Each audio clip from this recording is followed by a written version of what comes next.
Hi, everybody. This is Silvio Canto in Dallas, Texas on Monday, May the 6th, and welcome to our video commentary. Well, I have a post coming out Tuesday morning about Democrats who are still talking about my election was stolen, my election was stolen. Two of them are very prominent. One is Hillary Clinton, and the other one is Stacey Abrams. Let's talk about Hillary Clinton first. She and her husband were doing one of these tours. By the way, they're not selling a lot of tickets. I mean, the tickets are not going well, and the tour has not really been a success. But nevertheless, they're going around. They get a lot of questions. And Hillary Clinton is still saying that my election was stolen, basically, that somehow the 2016 election was stolen from Hillary Clinton.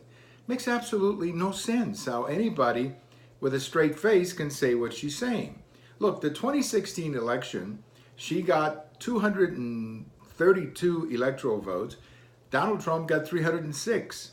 That's a pretty big difference. It's a pretty big difference. And yes, we know she won the popular vote. They keep bringing that up, but that doesn't mean that she won the election, because we don't decide elections by popular vote. We have the Electoral College. Now, if the Democrats want to change the Constitution, fine, go right ahead and try that. They've tried it many times and never succeeded, because a lot of the smaller states are not going to go for it. So, but anyway, we always have to hear it when something like this happens. But at the end of the day, the Electoral College was a substantial victory for President Trump. And to hear Democrats like Hillary Clinton constantly bringing up this "my election was stolen" argument is completely ridiculous. I mean, there ought to be Democrats just confronting this lady and saying, stop saying stuff like that. You're not just, you're doing a lot of harm to our system when you say stuff like that. The other person is Stacey Abrams, who lost the race for governor in Georgia. She lost by 55,000 votes. But she's running around saying that the election was stolen from her, that if the votes had been counted correctly, she would have won the election. Really? 55,000 votes? That's a pretty big margin. That's a lot of votes to steal.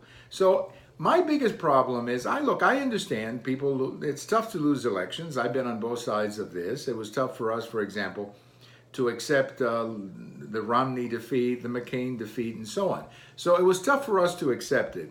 But we accepted it and we moved on.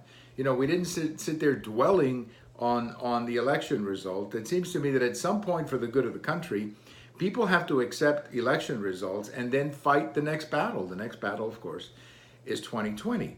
But for Democrats to continue to go back to this garbage that the election was stolen, first of all, it's irresponsible. And number two, it's very reckless. It does a lot of harm. And it creates this victimhood complex that the Democrats are always promoting. So I hope they need to stop that. And there's two ways of stopping it. Number one, a serious Democrat has to tell them to stop doing it.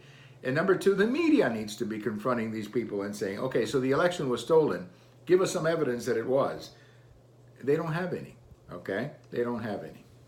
Well, thank you for watching. We have all of these on YouTube, on Twitter, and on my blog. And if today is your birthday, happy birthday. Bye-bye, everybody.